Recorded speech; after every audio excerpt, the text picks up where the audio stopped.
राधे राधे, हरे कृष्णा। कैसे हो आप सभी लोग? आशा करती हूँ आप सभी परम मंगल में होगे, स्वस्थ होगे, अच्छे होगे। सबसे पहले आप सभी को कामदा एकादशी की अनंत और अनंत शुभकामनाएं। कैसा रहा आपका कामदा एकादशी का व्रत? अच्छा खासा बीता होगा।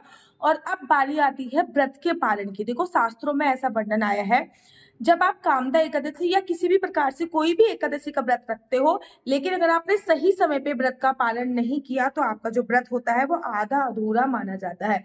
आपको सही समय पे व्रत का पालन करना बहुत जरूरी होता है। और सही समय व्रत के पालन जो होता है, हरिवासन समय निकलने के बाद ही आपको व्रत का पालन करना चाहिए, वही समय है।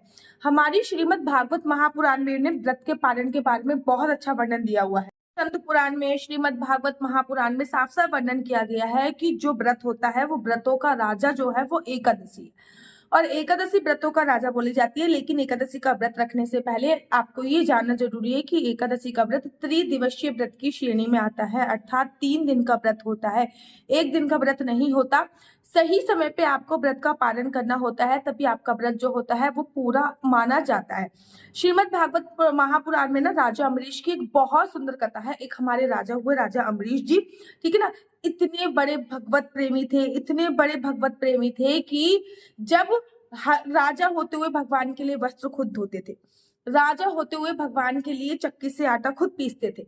जब वो भगवान के लिए चक्की से आटा पीस रहे होते थे तो उनको ना पसीना आ रहा होता था, और हमारे प्रभु, हमारे गिरधर, हमारे गोपाल उनको अपने पीताम्बर से हवा कर रहे होते थे। सोचो कितनी अच्छी किस्मत होगी उनकी कि प्रभु हमारे गिरधर, हमारे गोपाल अपने पीताम्बर से उनको हवा कर रहे। एक बार की बात है कि उन्होंने एकादशी का व्रत रखा हुआ था। जब उन्होंने एकादशी का व्रत रखा हुआ था तो द्वादशी पे वो व्रत के पालन करने के लिए जा रहे थे। जैसे वो द्वादशी पे व्रत का पालन करने के लिए जा रहे थे तो उन्होंने देखा कि दुर्भाषा ऋषि का आगमन हुआ। उन्होंने हाथ जोड़कर दुर्भाषा ऋषि का कहा, अहो भाग्य हमारे जो आप यहाँ पधारे, ऋषिवर आप आइए, मैं अपने एकादशी के व्रत का पालन आज द्वादशी पे करने जा रहा हूँ। आप कृपया करके पहले भोजन आप कीजिए। बोला जाता है कि द्वादशी पे अगर कोई ब्राह्मण घर पे आ जाए और उसको आपने भोजन इत्यादि करा दिया तो आपको एकादशी के व्रत का महापुण्य प्राप्त होता है। जब उन्होंने ऐसा बोला तो दुर्वासा ऋषि ने कहा कि अभी हम बहुत दूर से आए हैं, थोड़ा स्नान करेंगे, उसके बाद हम भोजन ग्रहण करेंगे। राजा ने कहा कि ऋषिवर मैं आपका इंतजार करूंगा, आप स्नान कीजिए। अब दुर्वासा ऋषि को स्नान करने में थोड़ा समय लग गया। तो जब राजा दुर्वासा ऋषि को स्नान करने में थोड़ा समय लग गया तो राजा अम्बरीश ने देखा कि भैया जो द्वादशी तिथि है वो क्षीण होने वाली है। द्वादशी तिथि पे व्रत का पालन बहुत जरूरी होता है। द्वादशी तिथि पे अगर व्रत का पालन नहीं किया तो व्रत का संपूर्ण फल आपको प्राप्त नहीं होता। अब उन्होंने बड़े सारे ब्राह्मणों को बुलाया, ठीक है ना, और बोला कि भैया मैंने एकादशी का व्रत रख रखा है ऋषिवर, और मैंने दुर्वासा ऋषि को वचन दिया है। मैं तो क्षत्रिय हूँ, लेकिन कहते हैं कि क्षत्रिय के प्राण जाए पर वचन न जाए। लेकिन मुझे अपने एकादशी के व्रत का पालन द्वादशी पे करना है। द्वादशी क्षीण होने वाली है, अर्थात द्वादशी खत्म होने वाली है और ऋषिवर अभी तक आए नहीं है, ऐसे में मैं क्या करूं? तो उन्होंने बोला कि आप भगवान के चरणों का चन्यामृत पीकर अपने व्रत का पालन कीजिए। उन्होंने भी ऐसे ही किया। जिस जल से हम ठाकुर जी को स्नान कराते हैं वो जल लेके जैसे ही वो पीने लगे वैसे ही दुर्भाषा ऋषि का आगमन हो गया। दुर्भाषा ऋषि ने कहा, हे मूर्ख राजा, तू कैसे क्षत्रिय है? अरे तू क्या कर रहा है मामूर्ख? तूने कहा था जब तक तू मुझे नहीं खिला पिला देगा तब तक तू अपने व्रत का पालन नहीं करेगा। अब अम्बरीश ऋषि उनको बहुत अच्छी तरीके से समझाते हैं कि गुरुवर ऐसा नहीं है, आप मेरी बात सुनिए। लेकिन दुर्वासा ऋषि को बहुत गुस्सा आता है। दुर्वासा ऋषि ने अपने बाल लिए, बाल लेके ऐसे ऐसे घुमाए, उसको तोड़ दिया और पटक दिया। उसमें से एक भयंकर राक्षसी कृत्या प्रकट हो गई। जैसे ही वो भयंकर राक्षसी कृत्या प्रकट हुई, वो दुर्वासा ऋषि की जो राक्षसी प्रकट हुई बालों से, वो राजा अम्बरीश को खाने के लिए दौड़ी। और जैसे ही राजा अम्बरीश को वो राक्षसी खाने के लिए दौड़ी, भगवान का सुदर्शन चक्र महाराज प्रकट हो गया। भगवान के सुदर्शन चक्र ने उस राक्षसी की उस कृत्या के टुकड़े टुकड़े कर दिए। भगवान का सुदर्शन चक्र दुर्वासा ऋषि के पीछे पीछे, दुर्वासा ऋषि आगे आगे, भगवान का सुदर्शन चक्र पीछे पीछे, दुर्वासा ऋषि आगे आगे, भगवान का सुदर्शन चक्र पीछे पीछे। दुर्वासा ऋषि भागते भागते ब्रह्मा जी के पास गए और ब्रह्मा जी से बोले कि भाई मुझे आपके 10 पुत्रों में से एक पुत्र माना जाता है, कृपया करके इस सुदर्शन चक्र से मेरी रक्षा करें। ब्रह्मा जी ने बोला कि माना कि आप मेरे 10 मानस पुत्रों में से एक हो, लेकिन इस सुदर्शन चक्र से स्वयं रक्षा मैं नहीं कर सकता आपकी। जिसका ये सुदर्शन चक्र है कृपया आप उसके पास जाइए। अब दुर्वासा ऋषि भागते भागते भागते भागते भगवान शिव के पास बोले गए और कहते हैं कि मुझे आपका अंश अवतार माना जाता है, कृपया इस सुदर्शन चक्र से मेरी रक्षा कीजिए। भगवान शिव ने बोला कि माना कि आपको मेरा अंश अवतार माना जाता है, लेकिन उस सुदर्शन चक्र से आपकी रक्षा मैं नहीं कर सकता। जिसका ये सुदर्शन चक्र है आप उसकी शरण में जाइए। अब ना चाहते हुए भी दुर्वासा ऋषि को भगवान विष्णु की शरण में जाना पड़ा और बोला कि मेरे को इस सुदर्शन चक्र से मेरी रक्षा कीजिए। भगवान विष्णु ने कहा महाराज आप आइए, बैठिए, जीमिए, जब तक आप विष्णु लोक में हो तब तक ये सुदर्शन चक्र आपका कुछ नहीं बिगाड़ सकता, लेकिन जैसे ही आप विष्णु लोक से जाओगे वैसे ये सुदर्शन चक्र आपके पीछे बढ़ जाएगा। मैं क्या करूं भाई, अहम भक्त पराधीनम। भगवान विष्णु बोल रहे हैं कि मैं तो भक्तों के अधीन हूँ, इस सुदर्शन चक्र से मैं आपकी रक्षा नहीं कर सकता, क्योंकि जो भक्त कहते हैं मैं तो वही करता हूँ, और इस सुदर्शन चक्र से आपकी रक्षा केवल और केवल राजा अम्बरीश कर सकते हैं। दुर्वासा ऋषि भागकर राजा अम्बरीश के पैरों में गए और कहा कि आपकी भक्ति को मैं प्रणाम करता हूँ। ऐसे परम भगवत प्रेमी थे राजा अम्बरीश, वो भी सही समय पे द्वादशी पे व्रत का पालन करते थे। मतलब मैं जब अभी इस टाइम पे ये कथा आपको सुना रही हूँ ना, मुझे अपने भागवत का समय याद आ रहा है, जब मैं भागवत किया करती थी। अभी भी करती हूँ, बट अभी मैंने पिछले 5-6 महीने से कुछ ब्रेक लिया है, क्योंकि मेरी बेटी अभी छोटी है, इसलिए मैंने भागवत कथा का थोड़ा सा ब्रेक अभी लिया है। तो आज मैं ना उस फ्लो में ये कथा सुनाने लग गई जिस फ्लो में मैं भागवत कथा करती हूँ, तो उस भावनाओं में मैं बह गई हूँ। खैर आज बात कर लेते हैं कि द्वादशी पे व्रत का पारण। अब कामदा एकादशी है, कामदा एकादशी जो है वो 8 अप्रैल की रखी जा रही है। 9 अप्रैल को कामदा एकादशी के व्रत का पारण होगा। हरिवासन समय निकलने के बाद ही व्रत पारण किया जाता है। तो कामदा एकादशी पे व्रत खोलने का जो समय लिखा गया है वो है 6:15 से लेकर 6:35 तक। मोटा मोटा आप ये मान लीजिए कि 6:30 बजे से लेकर 9:30 बजे तक आपको एनी हाउ व्रत का पालन करें। देखो हर स्थान में ना, जैसे कि इस्कॉन टेम्पल में या फिर राधा माधव के मंदिर में 10-15 मिनट आगे आगे पीछे होगा। क्यों? क्योंकि कोई कोई हरिवासन समय निकलने के 24 मिनट बाद का समय मान्य करता है, कोई कोई हरिवासन समय खत्म होते ही व्रत का पालन कर लेता है। तो फिर टोटल मिलाकर मैं 24 घंटे बाद का जो नियम होता है वो फॉलो कर लेती हूँ, इसलिए मैं 6:30 बजे से लेकर 9:30 बजे तक का आपको व्रत का पालन बता रही हूँ। अब बड़े सारे लोगों का ना द्वादशी पे किसी न किसी चीज का व्रत होता है। जैसे कि अगर मैं कल की बात करूं तो कल मदन द्वादशी है। मदन द्वादशी का व्रत राक्षसों की माँ आदिति ने रखा था। जब राक्षस योनि पूरी खत्म हो गई थी तो माँ आदिति बड़ी ही दुखी हुई थी, और उन्होंने कश्यप ऋषि के कहने पे ये मदन द्वादशी का व्रत रखा था। इससे उनको 49 पुत्रों की प्राप्ति हुई थी। कहते हैं अगर आपकी संतान नहीं हो रही है, या फिर आपकी संतान अस्वस्थ है, या फिर बार बार गर्भपात हो रहा है, संतान की आयु बहुत कम है, तो आपको मदन द्वादशी का व्रत रखना चाहिए। और भी बहुत सारी चीजों का व्रत कभी ना कभी पड़ जाता है। ऐसे में आप लोगों को करना क्या होता है, द्वादशी वाले दिन सुबह सुबह उठिए, उठने के तत्पश्चात स्नान कीजिए, स्वच्छ कपड़े पहनिए। मैं फटाफट से नहाने के बाद ही किचन में आ जाती हूँ, खीर बनाने के लिए रख देती हूँ। मैं खीर बनाती हूँ। आप चावल से संबंधित कुछ भी चीज बना सकते हो, आप पोहा बना सकते हो, आप खिचड़ी बना सकते हो, ठीक है, आप दाल चावल बना सकते हो, आप खिचड़ी बना, मैं खीर बनाती हूँ। आप अपनी मर्जी के हिसाब से कुछ भी इत्यादि बना सकते हो। उसके बाद भगवान जी को स्नान कराइए। उसके बाद किसी भी ब्राह्मण को घर पे बुलाइए, उनको भोजन कराइए। पहले वो भोजन जो आपने खीर वगैरह दी है वो भगवान जी को खाने के लिए दीजिए।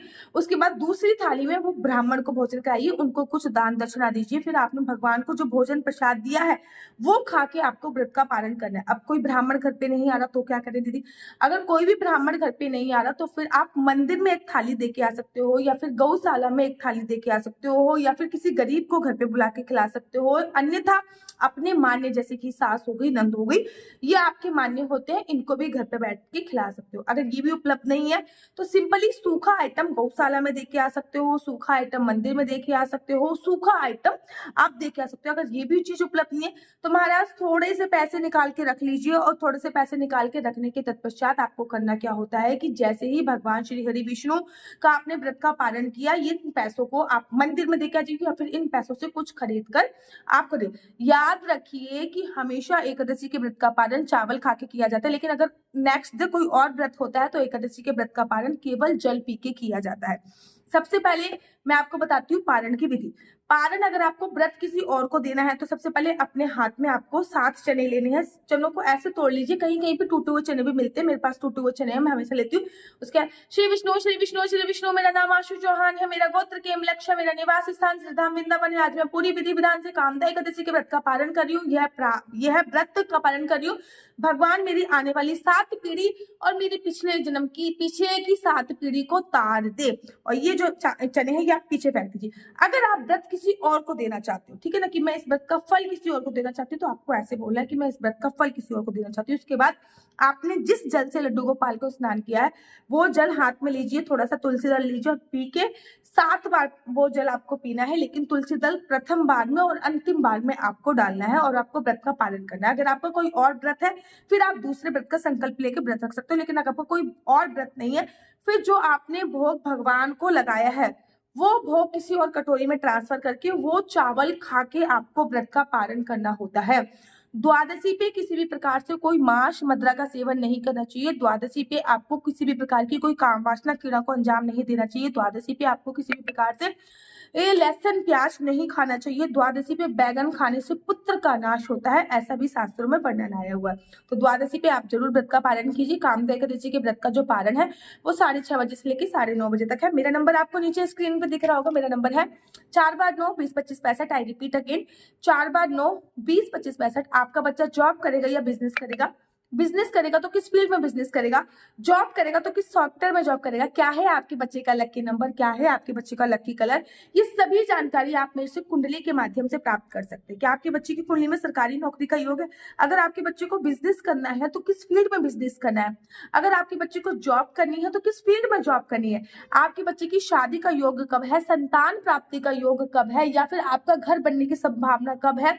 क्या कुंडली में विदेश जाने का योग है या नहीं है? या फिर कोई जॉब चेंज करने की सोच रहे हो तो भी आप मुझसे कुंडली में डिस्कस कर सकते हो। कोई भी मुहूर्त निकलवाने के लिए डिस्कस कर सकते हो। ये नंबर केवल और केवल मैं कुंडली दिखाने के लिए प्रोवाइड कराती हूँ। इस नंबर पे किसी भी प्रकार से कोई भी क्वेश्चन आंसर नहीं पूछती।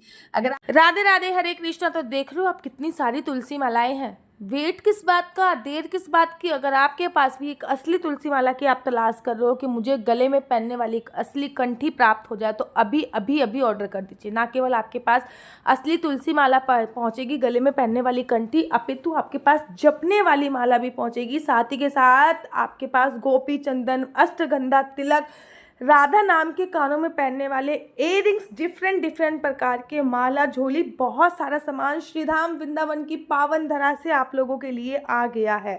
पता है, जब मैं श्रीधाम वृंदावन में मेरे को वास मिला था ना, मुझे पता ही नहीं था कि भाई असली तुलसी माला और नकली तुलसी माला क्या होती है। मैंने कई महीनों तक नकली तुलसी माला धारण करके रखी क्योंकि मुझे उसके बारे में पता नहीं था। फिर गुरुजी की कृपा हुई और मुझे असली तुलसी माला प्राप्त हुई।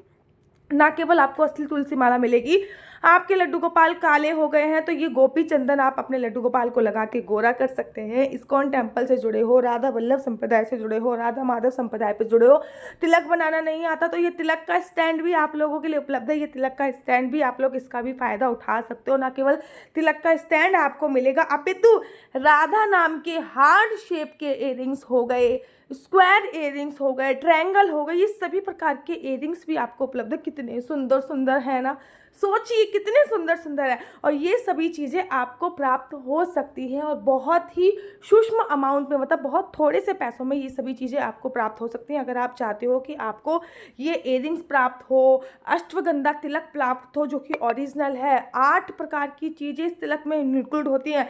लड्डू गोपाल को लगाने के लिए ओरिजिनल इत्र प्राप्त हो, क्योंकि अब तो गर्मी आ गई, गर्मी में इत्र सेवा जरूरी होती है। डिफरेंट सारे लोगों को तलाश होती है असली तुलसी माला कहाँ मिलेगी। भाई यहीं पे असली तुलसी माला मिलने वाली है। ना केवल असली तुलसी माला मिलेगी बल्कि आपको असली अष्टगंधा तिलक भी मिलेगा। ये एकदम प्योर और असली अष्टगंधा तिलक है और माला भी एकदम 100% प्योर है। इसके साथ साथ तिलक लगाने के लिए आपको स्टैंड भी प्रोवाइड कराया जाएगा जिससे आप इजीली तिलक लगाते हैं। राधा वल्लभ संप्रदाय में हो गए, इस्कॉन टेम्पल में हो गए, इसी से सब तिलक लगाते हैं, ये भी आपको प्रोवाइड कराया जाएगा। इतना ही नहीं, इस पैकेज में आपको मिलेगा कानों में पहनने वाले तुलसी के असली राधा नाम के इयररिंग्स। कानों में पहनने वाले तुलसी के असली राधा नाम के इयररिंग्स आपको मिल रहे हैं। साथ ही के साथ आपको बाल गोपाल लड्डू गोपाल को लगाने के लिए असली इत्र भी आपको इसी पैकेज पे प्रोवाइड हो रहा है। जल्दी से हमारी तरफ से मिलेगा आपको लड्डू गोपाल के लिए एक छोटी सी तुलसी माला, वो एकदम गिफ्ट होएगा। मतलब 500 रुपये में 6 चीजें आप बात की। श्रीधाम वृंदावन से डायरेक्ट आपके घर पे आएगा। डिलीवरी चार्ज आपको अतिरिक्त देना पड़ेगा। इस पैकेज का प्राइस है 500 रुपये। राधे राधे हरे कृष्णा। अगर आपको मेरी वीडियो अच्छी लगती है तो आप अपने यूट्यूब चैनल हरि बोल को लाइक शेयर सब्सक्राइब करना बिल्कुल भी मत भूलिए। तब तक के लिए मुझे दीजिए इजाजत। राधे राधे हरे कृष्णा। आप सभी को कामदा एकादशी की अनंत और अनंत शुभकामनाएं। राधे राधे हरे कृष्णा।